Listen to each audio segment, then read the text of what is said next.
Hey guys, मैं हूं आपकी होस्ट पारुल और एक बार फिर से स्वागत है आप सभी का नेचर मेनिया में।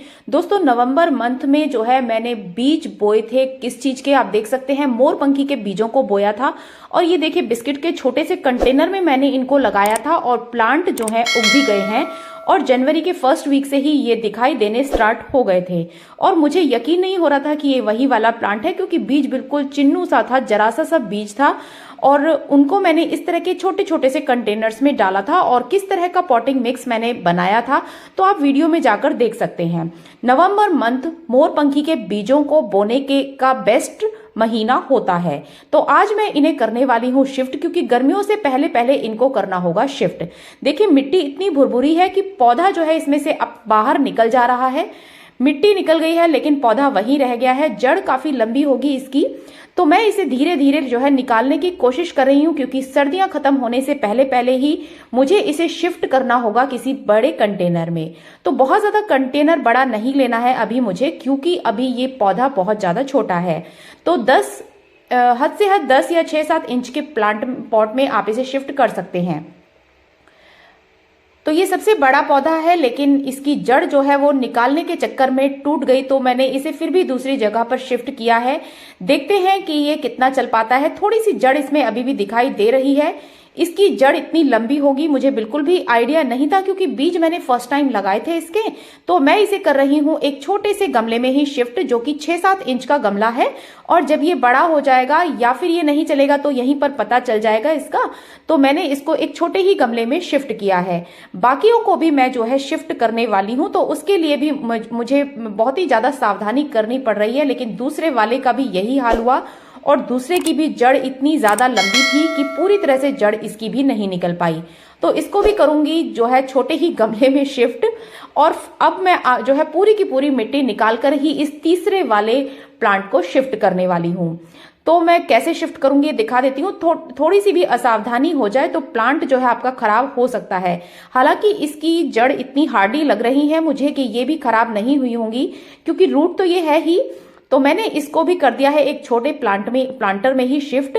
और अब मैं तीसरे वाले को बहुत ही सावधानी से और बहुत बढ़िया सा पॉटिंग मिक्स बनाकर शिफ्ट करने वाली हूँ। इसमें ऑलरेडी एक मोरपंखी का पौधा उगा हुआ है, तो इसे मैं छेड़ूंगी नहीं, इसको इसी में एज इट इज लगा रहने दूंगी।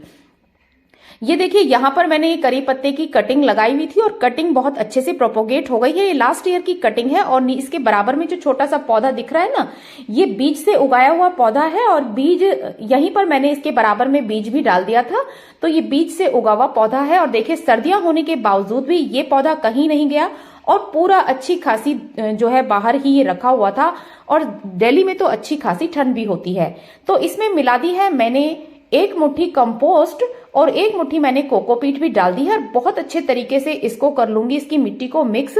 और हाथ इसमें लगाने का ज्यादा दिल नहीं कर रहा, क्योंकि यहाँ पर कबूतर है उसने 2 अंडे दिए हुए थे और वो काफी बड़े हो गए हैं उनके बच्चे। अब उन्होंने इस गमले का पीछा छोड़ा है, तो इसी गमले में मैं करने वाली हूँ अपने मोरपंखी के पौधे को शिफ्ट, क्योंकि ऑलरेडी इसी में मेरा पहला भी पौधा लगा हुआ था। तो इसी में मैं शिफ्ट करूंगी। और देखती हूँ, इसकी जो बीटे वगैरह है सब इसी में मिक्स कर दी है नीचे की तरफ। और इसके ऊपर डाल दी थी मैंने साफ सुथरी सी मिट्टी, क्योंकि हाथ लगाने का मन नहीं करता। और ग्लव्स पहनकर तो फिर भी आप कर सकते हैं, लेकिन ग्लव्स में मैं गार्डनिंग का काम नहीं करती हूँ, मुझे मजा नहीं आता, तो इसलिए मैं ग्लव्स का यूज नहीं करती हूँ। तो बिल्कुल समतल मैंने मिट्टी को कर लिया है। और अब इस पौधे को एज इट इज शिफ्ट करूंगी। इसकी जड़ को मुझे डिस्टर्ब नहीं होने देना है। तो जितनी कोशिश कर रही हूँ कि एज इट इज ये पौधा मेरा आ चुका है। और ये देखिए, उल्टा होकर गिर गया है, लेकिन आप इसकी जड़ देख सकते हैं कितनी लंबी इसकी जड़ है। ये दिखाने के लिए मैंने रखा हुआ था।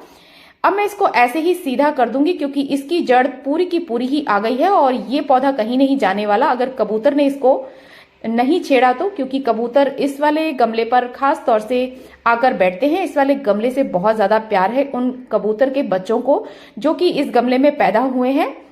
तो कबूतर के बच्चों से बचाने के लिए और पौधा सही तरीके से चले, तो मैंने गेंदे को भी इसी के बराबर में लगा दिया है। और गेंदा जो है आप किसी भी पौधे के बराबर में अगर लगाते हैं तो आपका जो मेन प्लांट होता है वो बच जाता है, क्योंकि गेंदा सब कुछ सहन कर सकता है। हर तरह के थपेड़ों को गेंदा जो है वो सहन कर सकता है। अब इसकी जो मिट्टी है उसमें ये ज्यादा अच्छा जो है सरवाइव करेगा, इसलिए इसकी मिट्टी को भी मैंने इसी में डाल दिया है। और अभी ये जो है इसकी मिट्टी काफी भुरभुरी सी है और गीली भी है, तो मैं इसमें पानी बिल्कुल भी नहीं देने वाली हूँ। बस इसी से मैंने इसको अच्छे तरीके से कर दिया है। जड़ काफी नीचे तक जा चुकी हैं, तो इसके खराब होने के चांसेस भी नहीं है। बड़ा गमला है तो पौधा भी बड़ा हो जाएगा और धीरे धीरे जैसे जैसे बड़ा होता जाएगा ना, मैं आप लोगों से इसकी हर वीडियो शेयर करूंगी। छोटी वीडियो हो या बड़ी वीडियो में भी अगर इसकी छोटी सी क्लिप मैं दिखा सकूंगी तो मैं जरूर दिखाऊंगी आप लोगों से। और ये इस तरह के बीज जो है आपके नवंबर मंथ तक या दिसंबर के लास्ट वीक तक भी पक जाते हैं, लेकिन मैंने इसे नवंबर से पहले ही इसके बीजों को जो है तैयार कर लिया था और बीज जो है मैंने उगा दिए थे। और देखिए एक पौधा और भी मैंने जगह जगह पर इसके बीज डाले थे। ये जो मेरा गुलाब का पौधा है ना, उसमें उगा हुआ है। और आज ही कर रही हूं मैं कनेर के पौधे को भी शिफ्ट और क्रॉटन के प्लांट को भी आज ही शिफ्ट करूंगी, क्योंकि अब मैंने जो है गमलों का अरेंजमेंट भी कर लिया है। देखिए आपको शिफ्ट करने से पहले गमलों का अरेंजमेंट जरूर से करना चाहिए। इधर उधर नहीं लगाना है, बस जहां पर आपको लगाना है उसी जगह पर लगा दीजिए। तो ये मेरा 10 इंच का गमला है, मैं इसी में करूंगी इसको शिफ्ट, क्योंकि मेरा जो कोलियस का प्लांट है इसकी जो मेन कटिंग्स हैं वो मैंने सबकी सब लगा दी हैं और इसकी ये जड़ें जो है अब अच्छे तरीके से नहीं पनपेंगी, तो बस इस प्लांट को निकाल दिया है पौधे से। और जैसे मैंने आपको बोला है कि हवा में ही इसको रखना है, किसी भी जड़ को पूरी तरह से मिट्टी के अंदर धंसाना नहीं है, बस उसी तरीके से मैं इसको भी लगा रही हूँ। जड़ों को मैंने बाहर ही ऐसे ही रख दिया है, बिल्कुल भी मैंने अंदर की तरफ दबाया नहीं है इसको। अगर आप इस तरीके से प्लांट लगाते हैं तो आप जब शिफ्टिंग के टाइम पर आपका प्लांट कभी भी मरता नहीं है, शौक में भी नहीं जाएगा, क्योंकि आपने इसकी जड़ों को हिलाया नहीं है, एज इट इज रहने दिया है। मिट्टी को पहले ही भुरभुरा सा और गीला सा किया था, अब पानी बिल्कुल भी नहीं डालूंगी और थोड़ा सा शेडी एरिया में या फिर जो मेरा कनेर का दूसरा प्लांट है उसके बराबर में ही मैं इसको रख दूंगी, जिससे कि इसको जो है बिल्कुल फैमिलियर सा लगता रहे। जब आप बहुत सारे पौधों के बीच में अपने इस तरह के ट्रांसप्लांट किए हुए प्लांट को रखते हैं तो वो बिल्कुल भी शौक में नहीं जाता है। तो देखिए इसमें से नई नई ब्रांचेस भी पानी के अंदर ही निकलनी स्टार्ट हो गई थी। इसी से समझ जाइए कि अब आपका जो है शिफ्टिंग का टाइम है। और सर्दियां खत्म होने से पहले ही जो है आपको इसे शिफ्ट भी कर देना चाहिए, क्योंकि ज्यादा गर्मी होने पर अगर आप किसी पौधे को शिफ्ट करते हैं तो उसके सर्वाइवल के चांसेस काफी कम होते हैं। थर्माकोल से ही मैंने इसको सजा भी दिया है। और ये देखिए इसको भी क्रॉटन प्लांट को भी क्रॉटन के बराबर में ही मैं लगा दूंगी। इसमें ऑलरेडी लगा हुआ था और ये कटिंग भी इसी प्लांट की है।